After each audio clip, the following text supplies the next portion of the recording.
प्यारे बच्चों, कक्षा 10 के सामाजिक विज्ञान के अंतर्गत इतिहास विषय में तीसरा अध्याय भूमंडलीकृत विश्व का बनना में पिछले वीडियो में आपने पढ़ा महामंदी जो कि पूरे विश्व की थी। आज इस वीडियो में आप भारत और महामंदी के बारे में अध्ययन करेंगे। देखिए, भारत और महामंदी 20वीं सदी के प्रारंभ तक विश्व की अर्थव्यवस्था कितनी एकीकृत हो चुकी थी, इसका अनुमान इससे हो जाता है कि महामंदी का भारत पर क्या प्रभाव पड़ा अथवा भारत की अर्थव्यवस्था किस प्रकार महामंदी से प्रभावित हुई थी। दुनिया के एक भाग में उत्पन्न होने वाले संकट की कपकपाहट शेष भागों तक भी पहुंच जाती थी और उससे दुनिया भर के लोगों के जीवन, अर्थव्यवस्थाएं और समाज प्रभावित होते थे। जैसा कि आप अध्ययन कर चुके हैं कि औपनिवेशिक भारत कृषि वस्तुओं का निर्यातक और तैयार मालों का आयातक देश बन चुका था।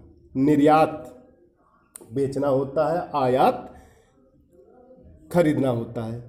महामंदी ने भारतीय व्यापार को शीघ्र प्रभावित किया। सन 1928 से सन 1934 के मध्य देश के आयात निर्यात घटकर लगभग आधे रह गए थे। जब अंतर्राष्ट्रीय बाजार में कीमतें गिरने लगीं तो यहां भी कीमतें नीचे आ गईं। सन 1928 से सन 1934 के मध्य भारत में गेहूं की कीमतें 50% तक गिर गई थीं। शहरी निवासियों के मुकाबले किसानों और काश्तकारों को अधिक नुकसान हुआ। यद्यपि कृषि उत्पादों की कीमत तेज गति से नीचे गिरी, परंतु सरकार ने लगान वसूली में छूट देने से मना कर दिया। सबसे बुरी मार उन काश्तकारों पर पड़ी जो विश्व बाजार के लिए उपज उत्पन्न करते थे। इसी कारण महामंदी से शहरी क्षेत्रों के मुकाबले काश्तकारों और किसानों को अधिक हानि उठानी पड़ी। बंगाल में जूट पटसन का उत्पादन होता था। किसका उत्पादन होता था? पटसन। वे कच्चा पटसन उगाते थे जिससे कारखानों में टाट की बोरियां बनाई जाती थी। जब टाट का निर्माण बंद हो गया तो कच्चे पटसन की कीमतों में 60% से भी अधिक गिरावट आ गई। जिन काश्तकारों ने समय परिवर्तन की उम्मीद में या बेहतर आमदनी के लिए उपज बढ़ाने के वास्ते कर्ज ले लिए थे, उनकी स्थिति भी उपज का सही भाव न मिलने के कारण खराब थी। वे सभी दिनों दिन कर्ज में डूबते जा रहे थे।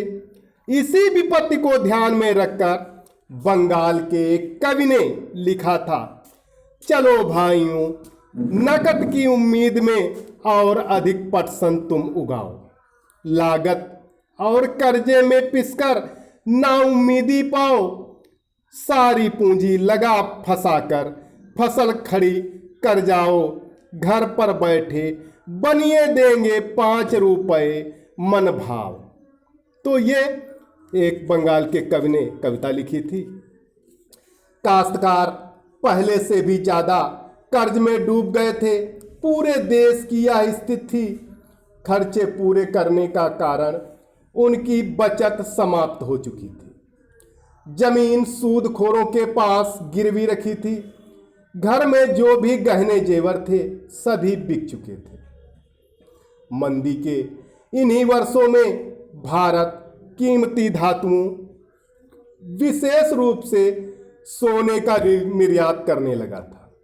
प्रसिद्ध अर्थशास्त्री कीन्स, कौन था? कीन्स का विचार था भारतीय सोने के निर्यात से भी वैश्विक अर्थव्यवस्था को पुनर्जीवित करने में बहुत अधिक सहायता मिली। इस निर्यात से ने ब्रिटेन की आर्थिक स्थिति सुधारने में तो अवश्य सहायता की, परंतु इससे भारतीय किसानों को कोई भी लाभ नहीं हुआ। सन 1931 में मंदी अपने चरम पर थी और ग्रामीण भारत असंतोष व उथल पुथल के दौर से गुजर रहा था। उसी समय महात्मा गांधी ने सविनय अवज्ञा आंदोलन प्रारंभ कर दिया। भारत के शहरी क्षेत्रों में मंदी का अधिक प्रभाव नहीं था, जिसका मुख्य कारण था उनके पास एक निश्चित आय का आना। कीमतें गिरते जाने के बावजूद शहरों में रहने वाले ऐसे लोगों की स्थिति ठीक रही जिनकी आय निश्चित थी, जैसे बंधा बंधाया किराया मिलता था या मध्यवर्गीय वेतनभोगी कर्मचारी। राष्ट्रवादी खेमे के दबाव में उद्योगों की रक्षा के लिए सीमा शुल्क बढ़ा दिए गए थे, जिससे औद्योगिक क्षेत्र में भी निवेश से तेजी से वृद्धि हुई। तो प्यारे बच्चों, आज इस वीडियो में इतना ही। सभी विद्यार्थी जो आज पढ़ाया गया है उसे अपनी भाषा में लिखकर होमवर्क वाले ग्रुप में अवश्य डालें। धन्यवाद।